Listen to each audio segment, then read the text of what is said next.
रतिया में देखिले तोहरे सपनावा।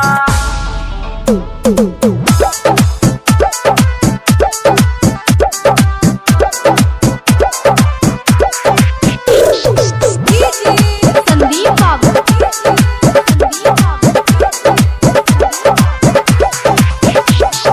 हर पल रानी हमके तोहरे याद सतावे। अच्छा देख के बिना तोहके रानी चैन ना आवे। देख के बिना तोहके रानी चैन ना आवे। हर पल रानी हमके तोहरे याद सतावे। देख के बिना तोहके रानी चैन ना आवे। अरे तोहरा बिना लागत नइखे अब कतही मनावा। रतिया में देखिले तोहरे सपनावा। कहिया ले आइबू तू हमारे आंगनवा। रतिया में देखिले तोहरे सपनावा।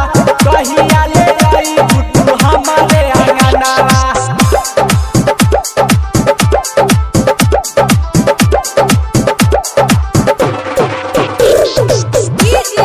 संदीप बाबू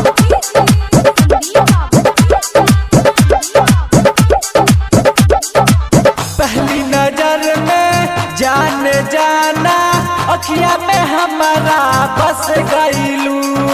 एहो करे जा सच कहिले दिलवा में हमारा धस गईलू। ए पहली नजर में जान जाना अखिया में हमारा बस गईलू। एहो करे जा सच कहिले दिलवा में हमारा धस गईलू। अरे तोहरे में बसेला हमारो पारनवा।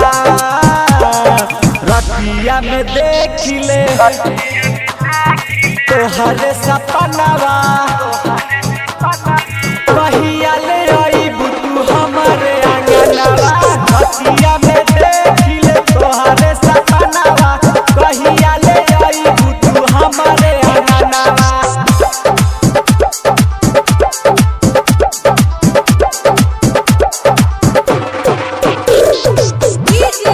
संदीप बाबू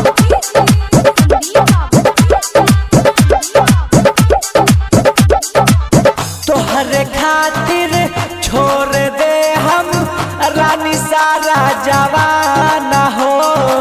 राइटर जहूर भइले बारे रानी तोहरे दीवाना हो।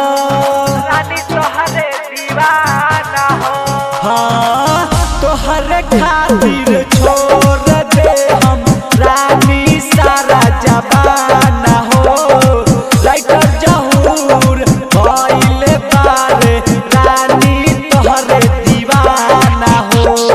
हरि किशोर राजा देवी तोहरे लाजनवा। रतिया में देखिले तोहरे सपनावा। कहिया ले आइबू तू हमारे आंगनवा।